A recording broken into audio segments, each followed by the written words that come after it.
అఖండ కోటి బ్రహ్మాండ నాయకుడు ఆ దేవదేవుడి గురించి తెలుసుకోవాలని మా అందరికీ కోరిక అండి వీడియోస్ ద్వారా. ముందుగా ఒక మొదటి ప్రశ్నతో ప్రారంభిస్తాను. తప్పకుండా. తిరుమల కొండల పైన ఆ కొండల మధ్యలో 7 కొండల వాడిగా మనం చెబుతున్నాం స్వామి. అసలు ఆయన ఎప్పుడు వెలిసారు అక్కడ? స్వయంభూమూర్తి అని చెప్తారు. అలాగే వారి విగ్రహం పైన కూడా ఎన్నో సందేహాలండి. నిజంగా అది స్వామివారి రూపమేనా? కొంతమంది ఏమో లేదు లేదు అమ్మవారు అంటారు, కొంతమంది ఏమో సుబ్రహ్మణ్య స్వామి అంటారు, కొంతమంది ఏమో వెంకటేశ్వర స్వామి అంటారు, కొంతమంది అయితే ఇప్పుడు చాలా చూస్తున్నామండి ఆయన అసలు వెంకటేశ్వర స్వామి ఏ దేవుళ్ళు వీళ్ళందరూ కాదు బుద్ధుడు అంటారు కొంతమంది. ఇంత వాదనలు జరుగుతున్న ఈ నేపథ్యంలో అసలు ఆ తిరుమల కొండల పైన స్వామివారు ఎప్పుడు వెలిసారు, ఎప్పటి నుంచి ఉన్నారనేది తెలుసుకోవాలనుకుంటున్నాను. అవునమ్మా, అవును. అసలు నువ్వు అన్నట్టు చాలా మంది ఆ స్వామివారిని ఎన్నో రూపాలతో తరతరాలుగా కొలుస్తూ ఉన్నారు. కొంతకాలం పాటు మీరు అన్నట్టుగానే అంటే కొండ మీద ఉన్న ఏంటంటే బుద్ధుడు గాను, అమ్మవారు గాను, సుబ్రహ్మణ్య స్వామి, శివుడని కొంతమంది ఇలా రకరకాలుగా కొలుస్తూ వచ్చారు కదా. ఏమిటి అసలు ఆ స్వామి గురించి అసలు ఆయన ఎలా ఆవిర్భవించాడు? ఇప్పుడు కూడా మనకేంటి తిరుమల కొండలు ఇప్పటికీ చూడు, ఎక్కడో ఆ కొండల్లో అన్నిట్లో కూడా స్వామి ఉన్న ప్రదేశం అంతా ఒక లోయలా ఉంటుంది. మనం ఎక్కడి నుంచి వెళ్ళినా కూడా కింద దిగుతామండి. అన్ని సైడ్స్ నుంచి కూడా చూసాం. సాధారణంగా ఆ లోయలోగా ఉన్నట్టు ఉంటుంది ఆ ప్రదేశం అంతా, స్వామి వెలసిన ప్రదేశం అనమాట. సో అసలు ఈ మాత్రం ఇలా చెప్పుకోవాలంటేనే అంతా ఆయన అనుగ్రహం. ఆయన అనుగ్రహంతోనే ఇన్ని తరతరాలుగా ఎంతో మంది ఆయన్ని ఎంతో మహానుభావులు ఎంతో కీర్తించారు, ఎన్నో విధాలు, ఎన్నో శతకాలు రాశారు, ఎంతో మంది చక్రవర్తులు సేవించారు, మహారుషులు సేవించారు, దేవతలు నిత్యం ఇప్పటికీ దేవతలు సేవిస్తూ ఉంటారు వచ్చి. అదంతా ఆయన అనుగ్రహం తప్పితే ఏమాత్రం కాదు తల్లి. ఇప్పుడు ఏమైనా నేను 4 మాటలు మాట్లాడుతున్నానంటే ఆయన నన్ను ఆవహించి మాట్లాడుతున్నట్టే తప్పితే. ఎందుకంటే ఒక చోట చెప్తారు, స్వామి నీ గురించి చెప్పాలంటే 1000 నాలుకలు అన్నటువంటి ఆదిశేషుడికి కూడా సాధ్యం కాదు నీ వేల మొత్తం అందించడం అనమే అంటాడనమాట. నాకెక్కడ సాధ్యం అవుతుంది అప్పటికి సామాన్య మానవుడికి. సో మనం చెప్పుకునే 4 మాటలన్నా కూడా అది మన ద్వారా పలికిస్తున్నాడు ఆయన అంతే నలుగురికి. ఏంటి ఏదైనా ప్రదేశం అసలు భగవంతుడికి సంబంధించింది మనం ఏం చెప్పుకున్నా మనకి చాలా సంతోషం ఉంటుంది. ఆయన లీలలు, ఆయన విశేషాలు ఎటువంటి చెప్పుకున్నా మనం సంతోషపడుతుంటాం అనమాట. అందులో అదే ఆయన విభూతులు అంటాము, ఆయన లీలలు అంటాము, ఆయన సంబంధించిన మిరాకిల్స్ అని మన జీవితాల్లో ఎన్నెన్నో అద్భుతాలు జరుగుతుంటాయి కదా. అవి ఎవరికి జరుగుతుందని మనం తెలిసినా మనం వింటుంటే మనకి చాలా సంతోషంగా అనిపిస్తుంది. ఎందుకంటే భగవంతుడు అంటేనే ఒక ప్రేమతత్వం అనమాట. ఎంతో ప్రేమతత్వం ఆ భగవంతుడు అంటే. సో ఇంతటి మూర్తి అసలు మనకి ఎప్పటి నుంచి ఉన్నాడు? చాలా మంది అనుకుంటారు ఎప్పటి నుంచి ఉన్నారు స్వామివారు ఏమిటి అని. సో ఏంటంటే తల్లి, ఒకసారి మనకి మామూలుగా 4 యుగాలు మనకి తెలుసు కదా. ఈ పరంపర అంతా కాల పరంపరలో కృతయుగం, త్రేతాయుగం, ద్వాపర యుగం, ఇప్పుడు కలియుగం. ఇలా ఉంటున్నప్పుడు ఏమవుతుంది, మనం వింటుంటాం కదా. ఏంటి కృతయుగంలో మొట్టమొదటిలో ధర్మం 4 పాదాలు నడిచేది, తర్వాత త్రేతాయుగం వచ్చేటప్పటికి 3 పాదాలు అయింది, మళ్ళీ ద్వాపర యుగం వచ్చేటప్పటికి 2 పాదాలకి అయింది. ఇప్పుడు ఏంటంటే ఒక్కటే పాదం మీద నడుస్తూ ఉంటుంది. అది మనం చూస్తూనే ఉన్నాం, ఎలాంటి పరిస్థితుల్లో ఉన్నాము మనం. సో ఇలా జరుగుతూ ఉండగా ద్వాపర యుగం వచ్చే నాటికి మనం మహాభారత యుద్ధం అన్ని వింటాం కదా. అప్పటికే ధర్మం నశించి చాలా తగ్గిపోతుంటుంది. తగ్గిపోతుంటే అప్పుడు దేవతలు అందరూ అనుకుంటారు, ద్వాపరయుగంలోనే ఇట్లా ఉంటే అసలు రేపు కలియుగం వచ్చేటప్పటికి మానవుల పరిస్థితి ఏమిటి? ద్వాపరయుగంలోనే చివరి రోజుల్లో వచ్చేటప్పటికి ఇంకా ధర్మం నశించి ఏంటంటే ఈ మన పరిమాణం కూడా ఎలా ఉంటుందంటే, కలియుగం వచ్చేసి 4,32,000 సంవత్సరాలమ్మా మొత్తం స్పాన్ ఆఫ్ కలియుగం. ద్వాపరయుగం ఏంటంటే దీనికంటే డబల్ 8,64,000 సంవత్సరాలు. 8,64,000 సంవత్సరాల్లో మనందరికీ ఎక్కువ భాగం మనకి తెలిసిన చివరి 200 సంవత్సరాలు అంతే కదా. కృష్ణుడు ఉన్నప్పుడు మహాభారతం, కృష్ణుడు 125 సంవత్సరాల పాటు ఉన్నాడు. అప్పుడు మనకి జరిగినవి ఈ మహాభారత కాలం నాటివి. కానీ నువ్వు ఆలోచిస్తే 8,64,000 సంవత్సరాలలో ఎన్నో జరుగుంటాయిగా, ఎన్నో సంస్కృతులు వచ్చి ఉంటాయి, వెళ్ళిపోయి ఉంటాయి కదా. చివరి 200 తెలుసు. సో అసలు ఏం జరిగాయో అప్పుడు ఎట్లా జరిగాయో అన్ని కూడా మనకి మహాభారతం ద్వారా ఇప్పుడు అవి తెలిసాయి. ఇది అయిపోగానే కృష్ణావతారం అయిన తక్షణం కలియుగం ప్రారంభమైపోయింది. చాలా మంది ఏమనుకుంటారు కృష్ణుని అవతారం అయిపోగానే అంటే ద్వాపరయుగం అయిపోగానే ప్రళయం వచ్చేసింది. ప్రళయం అనేది ఒక యుగం అయిపోగానే రాదనమాట. ఒక యుగం అయిపోగానే భూమంతా మునిగిపోయే ప్రళయకాలం రాదు. ఈ 4 యుగాల్ని కలిపి మహాయుగం అంటాం. ఇలాగ కొన్ని మహాయుగాలు గడిచిన తర్వాతే ప్రళయం వస్తుంది. ఇప్పుడు ఇటువంటి సైకిల్లో మనం ఉన్నది 28వ మహాయుగంలో ఉన్నాం. 28th లో ఉన్నాం మనం ఇప్పుడు. అంటే ఇటువంటివి 27 వెళ్ళా ఇప్పటికీ ఆల్రెడీ. సో ఇటువంటి మహాయుగాల్లో ఒక మహాయుగంలో ద్వాపర యుగంలో అప్పుడు ఈ దేవతలందరూ వెళ్ళి విష్ణుమూర్తిని వైకుంఠానికి వెళ్ళి ప్రార్థిస్తారు. స్వామి ఈ ద్వాపర యుగంలోనే కింద చూస్తున్నాం భూమి మీద ఇంత దారుణంగా ఉంది పరిస్థితి. ఇంకా రాబోయే కలియుగంలో మనుషులు చాలా ఏమంటాం ఎంతో అధర్మపరులై ఉండి అత్యంత అల్పమైన ఆయుష్తో ఉండి రకరకాల ధనం మీద అన్నిటి మీద వస్తువుల మీద స్త్రీల మీద ఇట్లాగా అనేక ఏమంటాం మోహం పెంచుకుని అన్ని పదార్థాల మీద అన్నమాట వీటన్నిటి మీద పెంచుకుని అనేక అన్యాయాలకి ధన సంపాదన కోసం అనేక అక్రమార్జనలు పెట్టుకెళ్ళిపోయి ఎన్నెన్నో దారుల్లోకి వెళ్ళిపోయి రకరకాల నానా విధాల కష్టాలు పడుతూ ఉంటారు. ఇంకా రాబోయేది ఎందుకంటే దృష్టి వాళ్ళందరూ కూడా గ్రహిస్తారనమాట. మహర్షులకి ఆ దర్శనా శక్తితో గ్రహించి కలియుగం ఇలా ఉండబోతోంది, ముందు వీళ్ళందరి పని ఆగిపోతుంది మానవులు. ఇక్కడ ఏమవుతుంది, ఎప్పుడైతే ధర్మమే లేకుండా పోతుందో అన్యాయం చేసే వాడితో పాటు ధర్మంగా ఉన్న వాళ్ళు కూడా చాలా సఫర్ అవుతుంటారు కదా, ఏమో కష్టాలు పాలవుతుంటారు. అది మనం చూస్తున్నాం కూడా. ధర్మంలో ఉన్న వాళ్ళు కూడా ఎంత కష్టాలు పాలవుతున్నారు, ఎట్లా పడుతున్నారని చూస్తున్నాం కదా. సో ఇది వెళ్ళి వీడి దేవతలందరూ వెళ్ళి స్వామివారి దగ్గర మొరపెట్టుకుంటారు.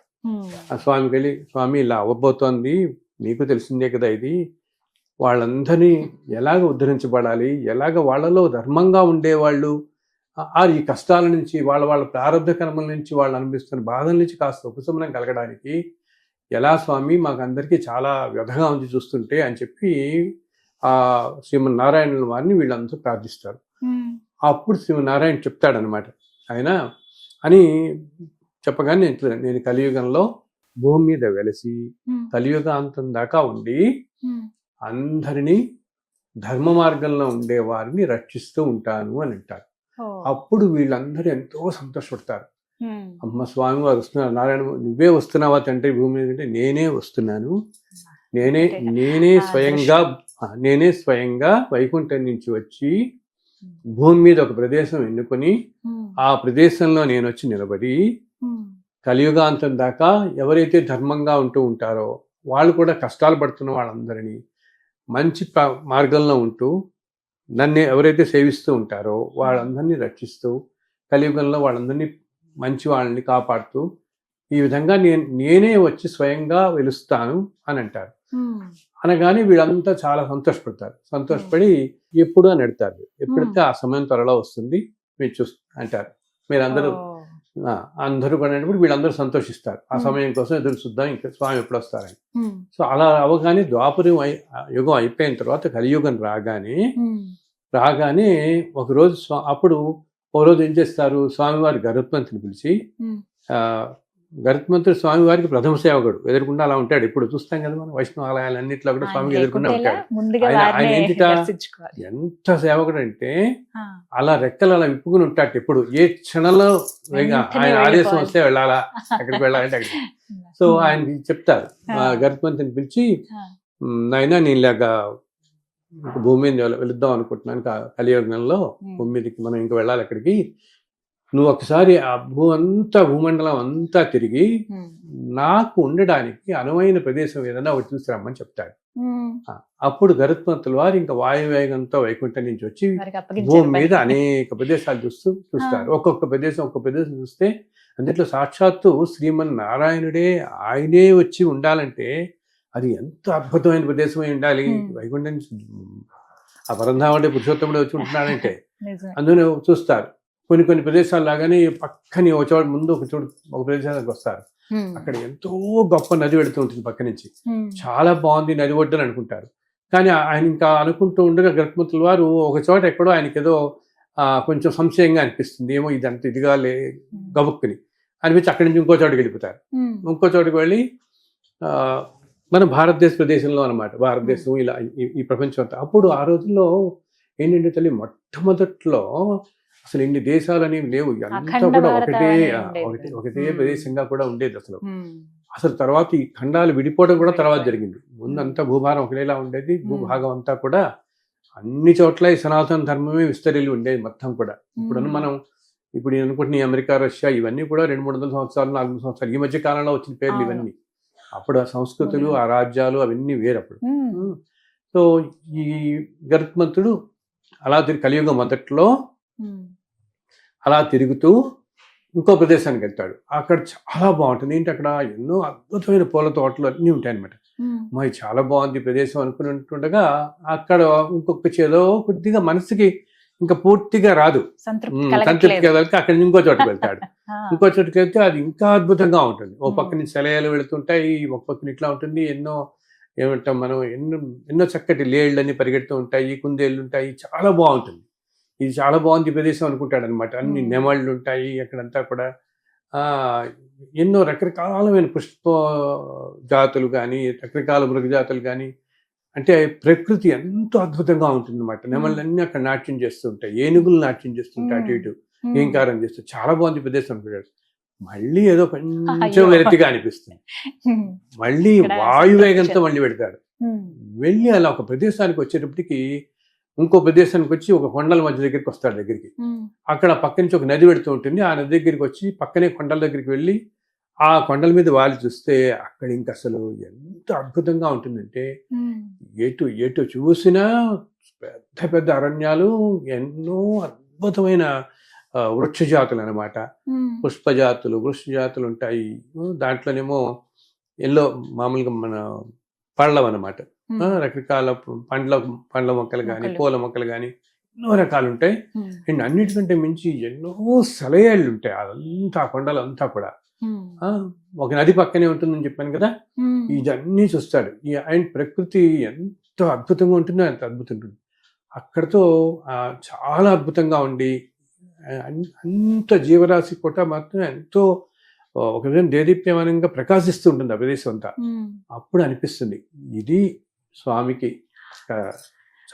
సాక్షాత్తు శ్రీమన్నారాయణ వారే వచ్చి ఉండడానికి ఇంతకంటే గొప్ప ప్రదేశం లేదు ఈ భూమండలంలోని. అదే ఈ రోజు మనం చూస్తున్న స్వామివారు ఉన్న వెంకటాద్రి. దాని పక్కన ఏంటంటే సువర్ణముఖి నదిని వెళుతూ ఉంటుంది. సువర్ణముఖి నది తీరంలో ఉంటుంది, ఈ కొండలన్నీ ఉంటాయి. ఇవి శేషాచల పర్వతాలు అంటారు. ఇక్కడ చూసి అప్పుడు ఇక్కడి నుంచి వెంటనే వాయువేగంతో వైకుంఠానికి వెళ్ళి స్వామికి చెప్తాడు, స్వామి మీకోసం బ్రహ్మాండమైన ప్రదేశాన్ని చూశాను, ఇంకా మీరు రావటమే తరువాయి అని అంటారు. అనగానే ఆయన వెంటనే చెప్తారు, మనం ఫలానా రోజు ఇలా వెళ్ళబోతున్నాను ఆయన భూలోకానికి అనగానే వెంటనే ఈ గరుత్మంతుల వారు అందరికీ, దేవతలందరికీ చెప్తారు, స్వామివారు ఫలానా రోజు వైకుంఠం నుంచి దిగి భూమికి వస్తున్నారు, భూమికి రాబోతున్నారు అనగానే అప్పుడు ఇంకా దేవతలు అందరూ ఎంతో సంతోషపడి, సో వైకుంఠం నుంచి స్వామి ఒక రోజున ఎప్పుడు వస్తారు, కలియుగంలో ఒక సంవత్సరంలో అనమాట, ఆశ్వేజ మాసంలో శ్రవణ నక్షత్రం రోజున ఆయన ఈ కొండల మీదకి వచ్చి ఇప్పుడు ప్రదేశానికి వచ్చారు. ఆయన వచ్చినప్పుడు ఆయన అక్కడి నుంచి వస్తుంటే ఇంకా తెలుస్తుంది కదా స్వామి వెళ్ళబోతున్నాడని, నారాయణులు వారే వస్తున్నారు ఇక్కడికి అని చెప్పేసి.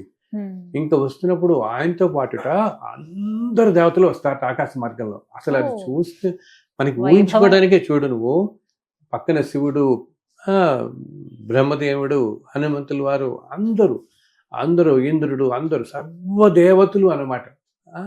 అందరూ వినాయకుడు, సుబ్రహ్మణ్య స్వామి, సర్వదేవతలు, ముగ్గురు శక్తులు అందరూ అనమాట.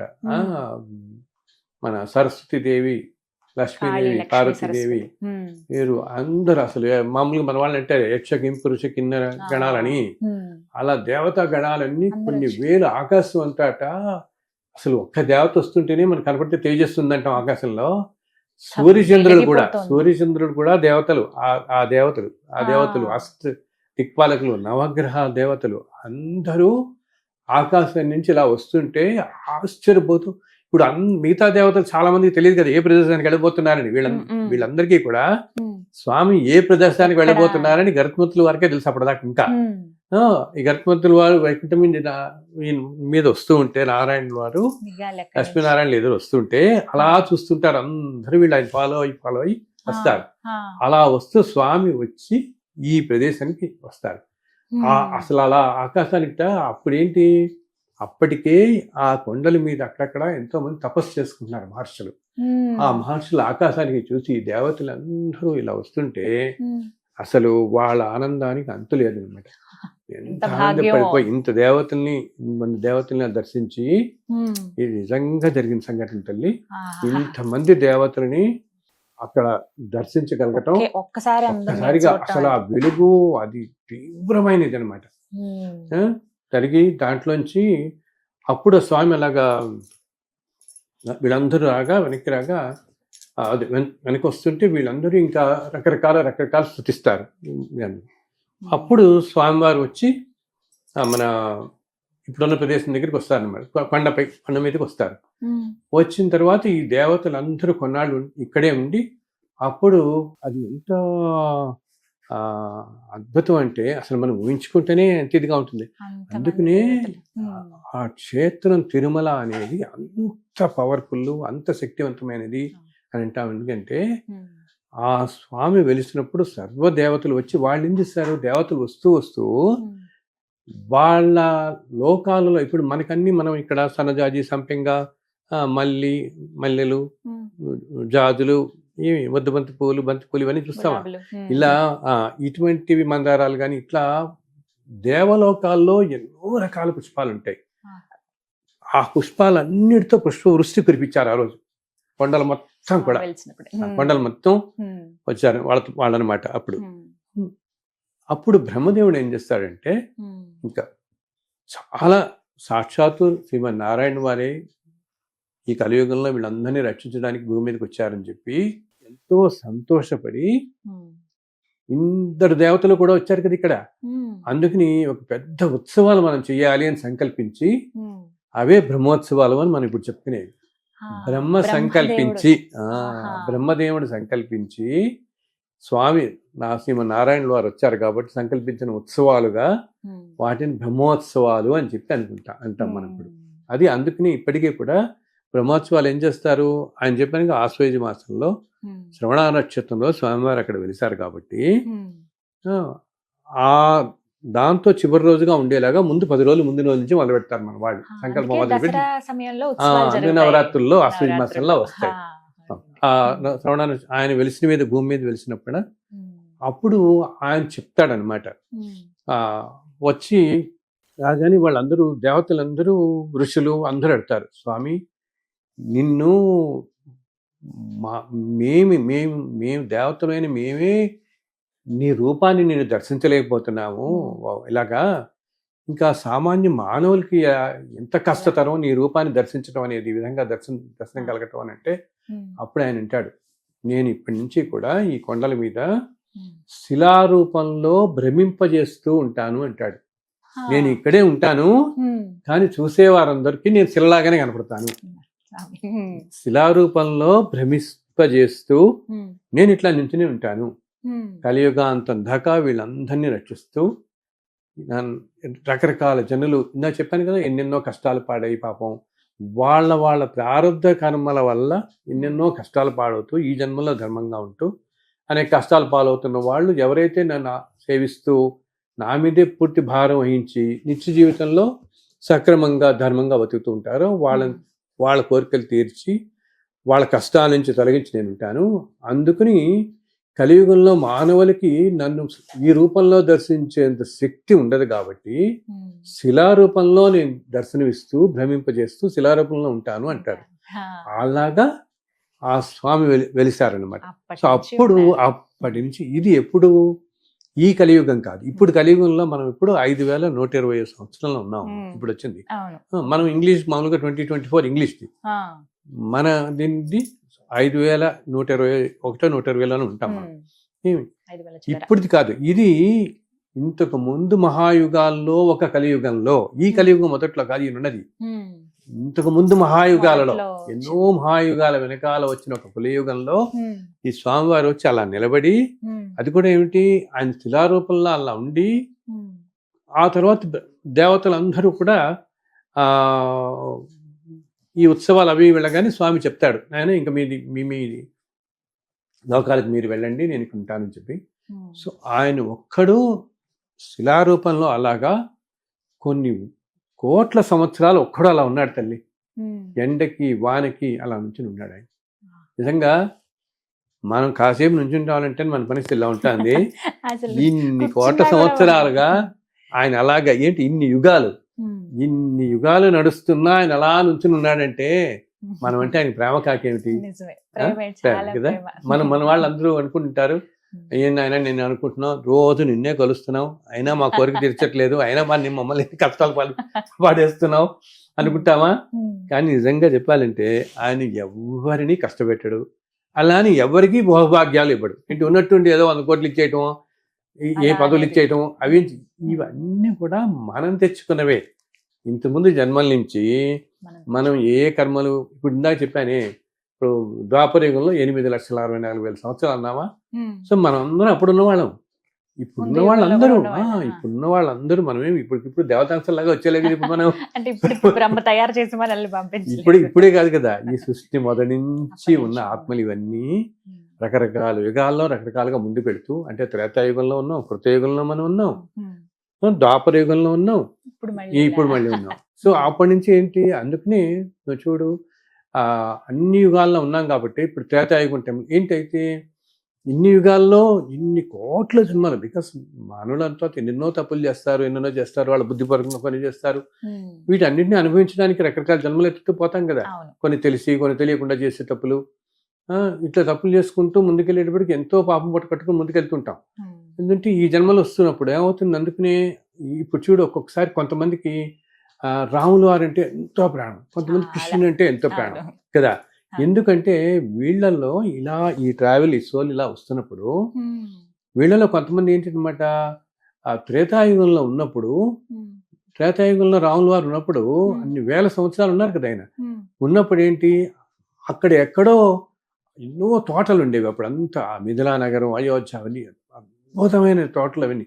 వాటిలో ఎక్కడో ఏ పని చేస్తున్న వాళ్ళు, ఏ పరిచారికలో వీళ్ళు అయి ఉంటారు, అంతే కదా. సో ఆ రాముల వారిని చూసుంటారు వాళ్ళు. సో ఆ దివ్య మంగళ విగ్రహం అలా ఉండిపోయి వాళ్ళకి ఆకర్షణ ఉండిపోయి, అయితే ఏమిటి వీళ్ళు మళ్ళీ వీళ్ళ ప్రారంభ క్రమంలో వీళ్ళు పడుతుంటారు కదా.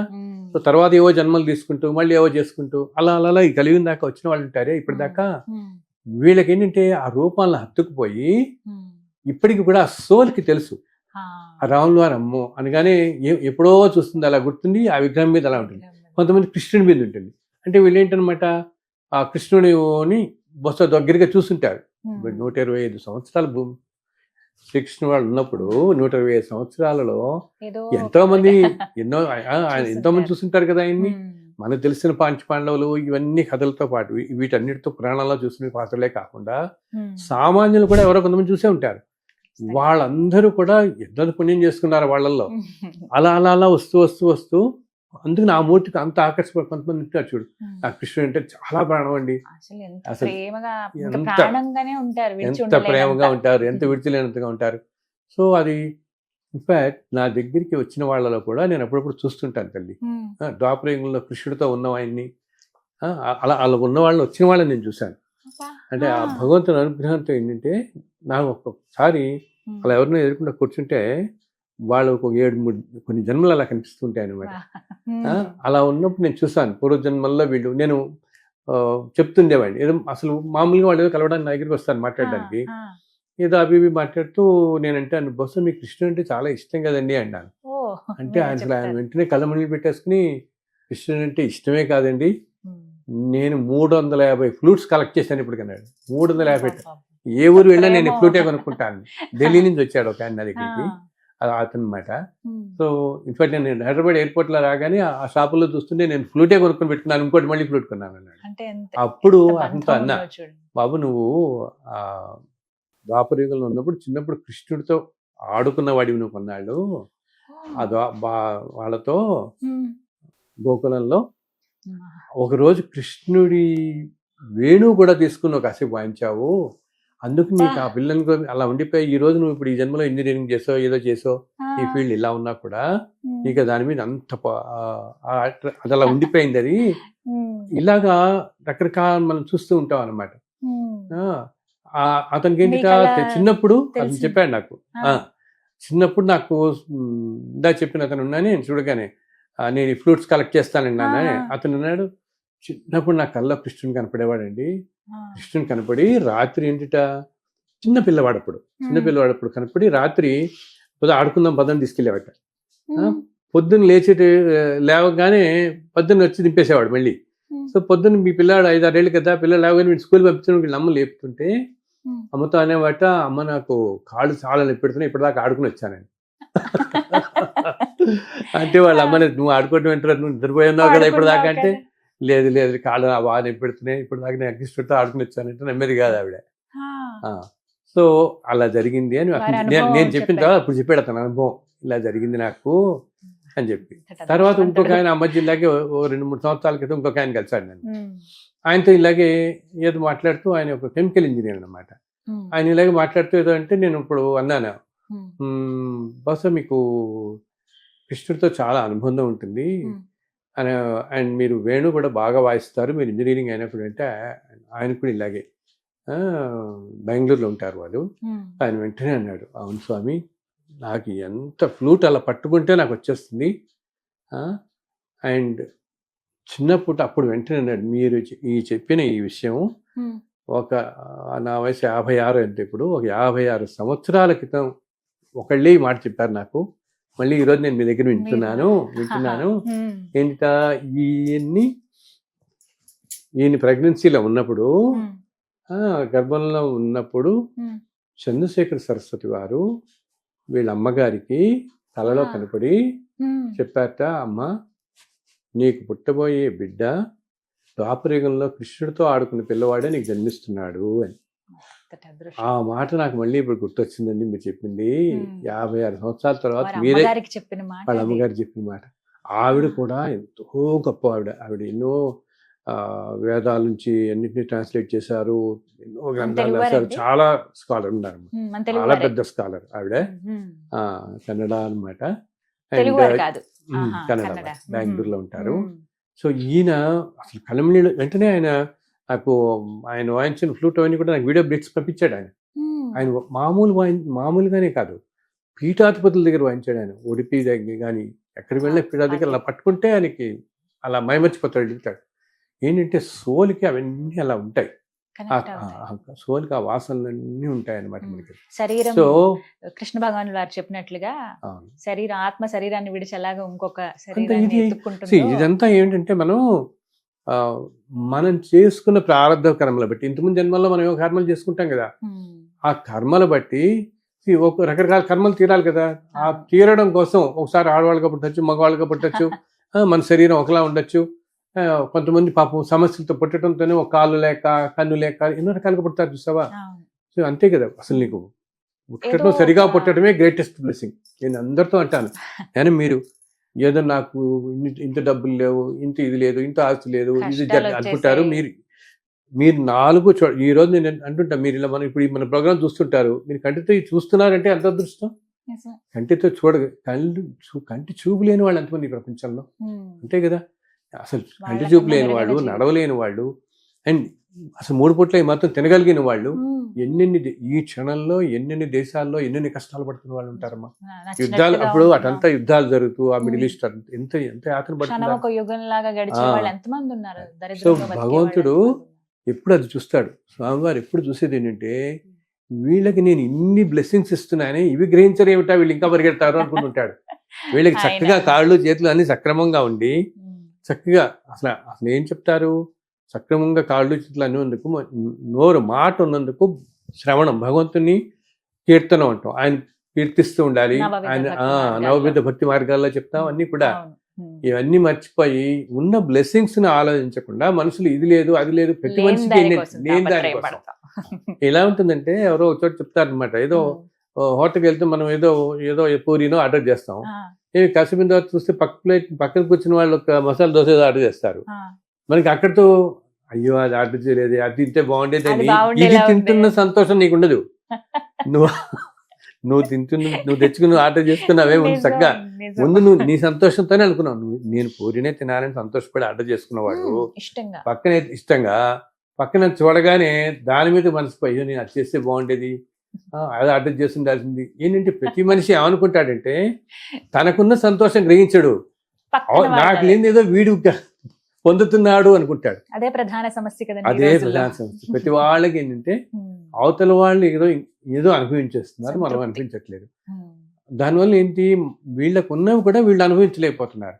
ఉన్న వాటిలో ఆనందం కూడా ఉమ్, ఆ అసలు కాలంతో పాటు తల్లి ఇలా కాలం వెళుతున్న కొద్దీ కూడా ఒక 56 సంవత్సరాలకి ఇప్పటికీ చాలా కాలం మారిపోయింది కదా. ఉమ్, సో ఆ రోజుల్లో నీకు ఒక చిన్న పెన్న పెన్సిల్ కొనుక్కుంటే ఎంతో ఆనందం ఉండేది.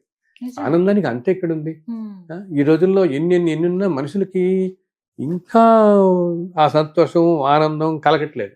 ఇంకా తాపత్రం, ఇంకా తాపత్రం, ఇంకా తాపత్రం. ఇంకా ఏదో కావాలని ఏదో పరుగులు, కావాలి, ఏదో కావాలి, పరుగులు ఏదో పెడతాం. కావాలనుకుంటాం కానీ అసలు ఆనందాన్ని నేను ఎప్పుడు అన్నిట్లో ఇంట్రెస్ట్లు చెప్తుంటాను. ఉమ్, చిన్న చిన్న వాటిల్లోనే ఎక్కువ ఆనందం ఉంటుంది. ఉమ్, మనం చక్కగా కూర్చొని ప్రశాంతంగా ఎవరిని డిస్టర్బ్ చేయకుండా ఒక కప్ కాఫీ తాగి కూర్చుని ప్రశాంతంగా ఆయన ఉంటుంది. ఆనందం అనేది నిర్వచించలేం మనం అసలు ఉమ్, కదా. నిజమే. అండ్ చిన్న చిన్న ఆనందాలే ఎక్కువ ఉంటాయి జీవితంలో మనకి. ఉమ్, పెద్ద ఎంతో ఆనందం ఇచ్చేవి ఏంటి, ఒక ఇల్లు కొనుక్కోవటం, ఒక కారు కొనుక్కోవటం. ఎన్నిసార్లు కొంటాం మనం? 50 సార్లు ఇల్లు కొనలేం కదా. ఒక్కసారి. అదే కాఫీ అయితే 50 సార్లు తాగుతాం కదా మనం. ఆ, అవునా? అప్పుడో రోజు ఆ, అలా చిన్న చిన్న హ్యాపీనెస్లు, ఒక Hmm. ప్లేస్కి వెళ్ళటం, ఉమ్, ఏదన్నా ఎంతో సంతోషంగా అనిపిస్తుంది. ఇలా Hmm. ఇవి నీకు మల్టిపుల్ టైమ్స్ ఉంటాయి. నీకు Hmm. ఎక్కువ సార్లు ఉండేవి చిన్న చిన్న ఆనందాలు ఎక్కువ. ఎక్కువ ఉంటాయి. వీటిల్లో కనుక మనం ఆనందపడగలిగితే మన మన మన పాత తరాల వాళ్ళందరూ వాటిలోనే ఆనందం చిన్న చూస్తున్నారు. చిన్న వాటిల్లోనే చిన్న ఆనందం. చిన్న వాటిల్లోనే ఒక పండగ వస్తే చక్కగా అందరూ కలిపి చేసుకోవటం, ఉమ్, ఏదో చిన్న చిన్న పిండి వంటలు చేసుకోవటం, Hmm. ఇక్కడికి వెళ్ళటం. ధన్యవాదాలు గురుగారు. నమో వెంకటేశ. అమ్మో, వెంకటేశ్వర.